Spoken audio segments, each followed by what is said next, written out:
What's going on, guys? It's your boy CMB back with another video, guys. Do me a favor, smash that like button, subscribe to the channel so I can share this boxing content with all the real boxing fans out there around the globe. Now with that said, let's get into this one really quickly, guys. For some of you guys who've been rocking with me for a while, know that I love to come out to beautiful sunny Tulum, Mexico. That's where I'm at right now. Got one more day here, then I'm headed back to the States. But had to get some relaxation time in, and I had a great time while I was here. I always like to mention that there are great people down here, hardworking, just respectful people, and that's why I come back here so much. Now, I know I haven't been making videos in a while. I think it's been like a month since I actually put a video up. And that's been for a reason. I would say a couple of reasons.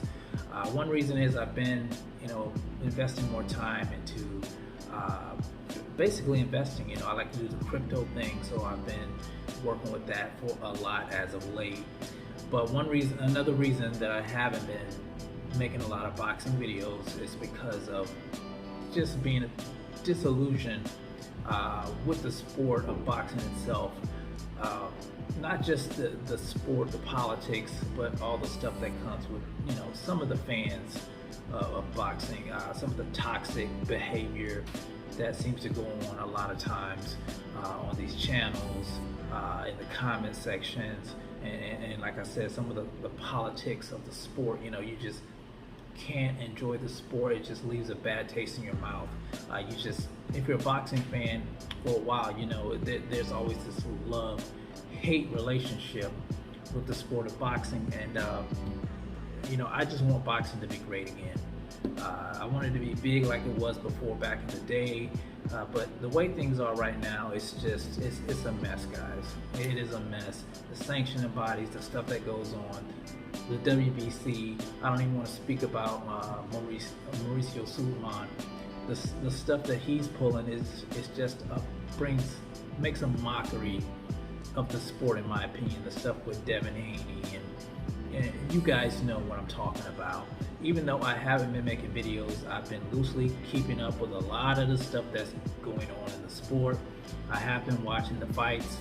I did see the Canelo fight, of course, him and Caleb Plant. Of course, I was going to go to that fight, but circumstances kept me from going. Canelo Alvarez put on a hell of a performance. Caleb Plant, I thought he did pretty good in the fight. I thought he did pretty well. He lasted a lot longer than the other champions at 168. He just didn't have that grit in him. I thought that he was being a little bit timid when it came to Canelo Alvarez, but he put up a hell of a performance. Congratulations to Canelo Alvarez, by the way, guys, for becoming undisputed at 168, the first guy to ever do it, the first Mexican guy to ever do it. My hat goes off to him, and I really enjoyed that. I didn't like the fact that a lot of us wanted Canelo to face off against David Benavidez or some of the top guys at 175. I think he chose to go to cruiserweight, if I'm not mistaken, and face a guy at cruiserweight. I can't recall his name right now, but I did watch some of the footage on that guy, and I gotta be honest, that guy is way beneath Canelo Alvarez, and I would prefer Canelo Alvarez to take on a better opponent if he's gonna go to cruiserweight fight than this guy. He's not good at all, guys, and I think a guy of Canelo's caliber should be facing stiffer, tougher competition, as a champion. That's just my opinion. As a champion, he should be facing better competition, and that goes for any champion, in my opinion. You can't just try to skate by, because it doesn't look good. And true boxing fans and boxers and people around the sport, they're not easily fooled by stuff like that. So I think Canelo Alvarez should fight somebody that's going to give him a tougher fight. Better Biev, David Benavidez, even Jamal Charlo is a better fight than this guy that they're looking at. But anyway, guys, it is what it is. That's one of the reasons that's had me disillusioned. I did see the fight with Teofimo Lopez and George Kambosos Jr. Congratulations, George Kambosos Jr. for pulling off that upset, snatching all those titles from Teofimo Lopez. I think Teofimo Lopez underestimated George Kambosos Jr. and I saw the hunger in George, and I thought, I just had this feeling that George was going to come out on top. It was a good fight. He dropped Teofimo Lopez in the first round, and I'm sure that shocked a lot of people out there. It shocked Teofimo as well. Teofimo did drop him in, I think, in the later rounds, but it was clear to me that George Kambosos won that fight. And I saw the stuff with Teofimo and his father and how they protested everything. And, you know, I'm a big, when it comes to people complaining after losing a fight, you guys know I hate that. You know, when Wilder did it, I spoke on it. Now I'm speaking on it, Teofimo Lopez doing it. It's the same thing. You know, I try to keep it 100 around here, not trying to lean towards one fighter when it comes to stuff like that, double standards. And I thought Teofimo Lopez, to me, that showed no class when it comes to that. You know, take your L like a man. You know, you got a chance to come back and do it again if it's possible. You know, learn from your mistakes, work on it, come back stronger next time, get back what you need to get back. That's just the way I look at it. I did see that in the Brandon Figueiredo, I think it was Stephen Fulton fight. Now, there was a case to be made that Brandon won that fight.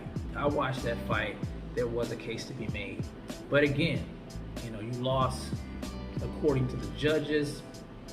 And I get, you know, when it's your turn to be interviewed, you can go ahead then and speak your mind. But when a guy's being interviewed, the winner's being interviewed, let the guy have his shine, and then you can speak your mind. Don't interrupt their interview because you feel some type of way.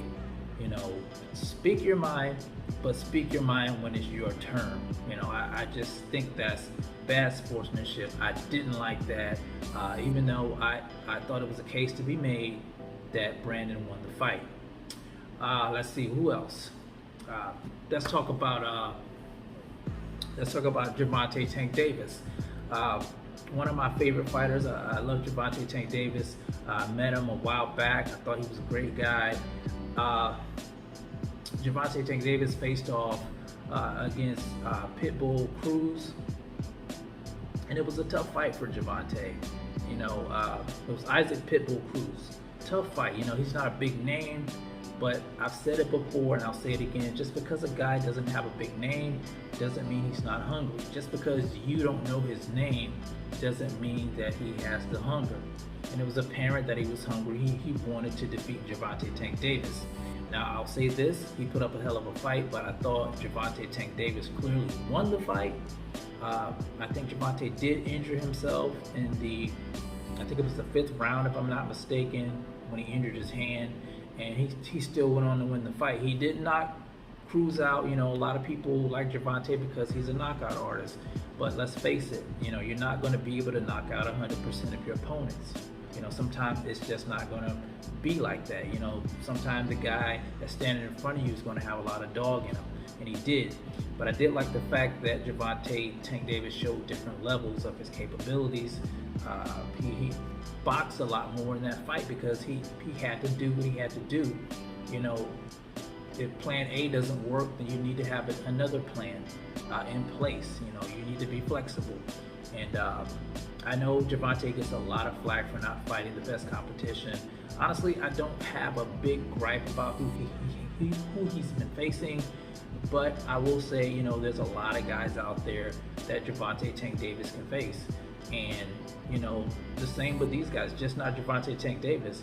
These guys have to be willing to get in the ring with each other. And I think that's one of the biggest gripes in boxing, that you can't get these fighters to fight each other, the dream fights that a lot of us want to see.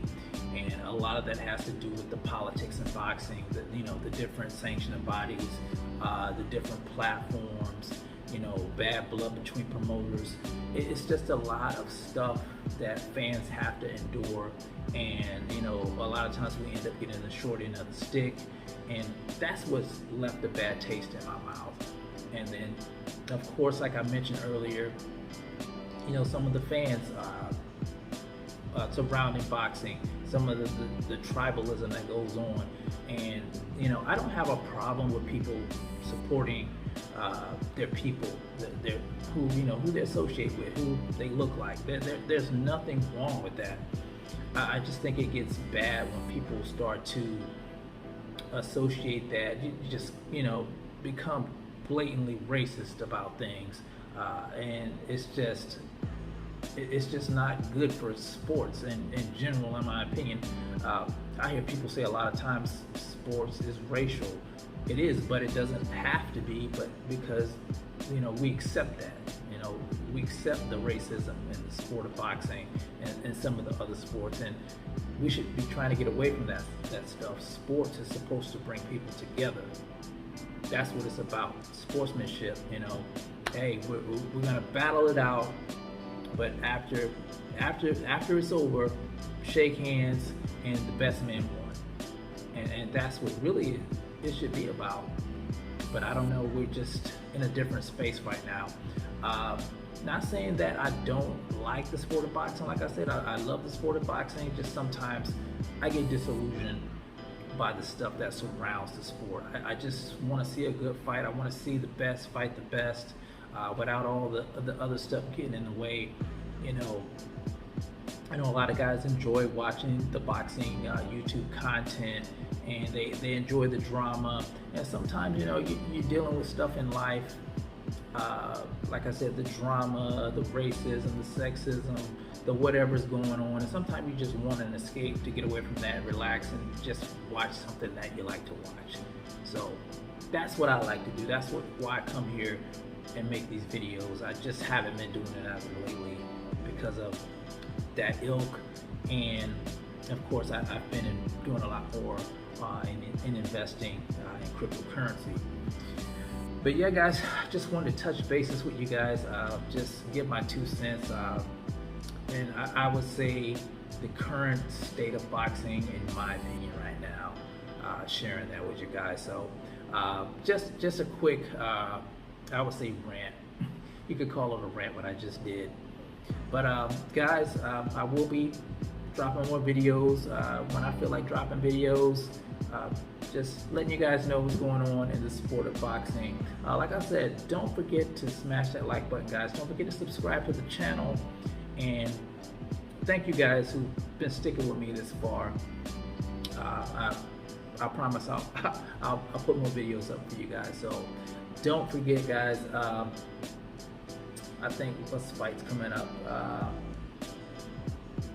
I'm not sure what's coming up this weekend. I think who is it? I think it's a PBC fight. I think it's a pay-per-view, if I'm not mistaken. I think it's Luis King Kong Ortiz fighting. I gotta look into that to be sure. I don't think that's really a pay-per-view fight with Ortiz. I think he's fighting Charles Martin. I think Charles Martin is a fight. I gotta check my local listings to see when that fight comes on. If it's on pay-per-view, I don't think I'm gonna pay for that one. That's not really pay-per-view worthy, in my opinion. And I know we got the stuff with Errol Spence Jr. Coming up too. Errol Spence versus Ugas. They haven't made I don't know what month that's coming up in. And then I also heard about Keith Thurman coming back facing off against Mario Barrios. That ought to be interesting since Keith Thurman's been out of the ring for a long, long time. Kind of interested in seeing how he does. Mario Barrios, he does fight at 140, but he was a big 140, and he's moving up to 147 now, so that ought to be a good fight. And the Terrence Crawford stuff, I've seen the stuff going on online with the Terrence Crawford fans, with the Errol Spence fans, nipping at each other. And I think they're both great fighters, by the way, and I think it would be epic when they both share the ring. So we're just gonna have to wait a little bit longer, and maybe I'll make some videos on that and the stuff with Ugas, guys. But guys, like I said, don't forget to subscribe to the channel, and I'll talk to you guys in the next one. It's the CMB. Talk to you guys in the next video, and I'm out. Peace.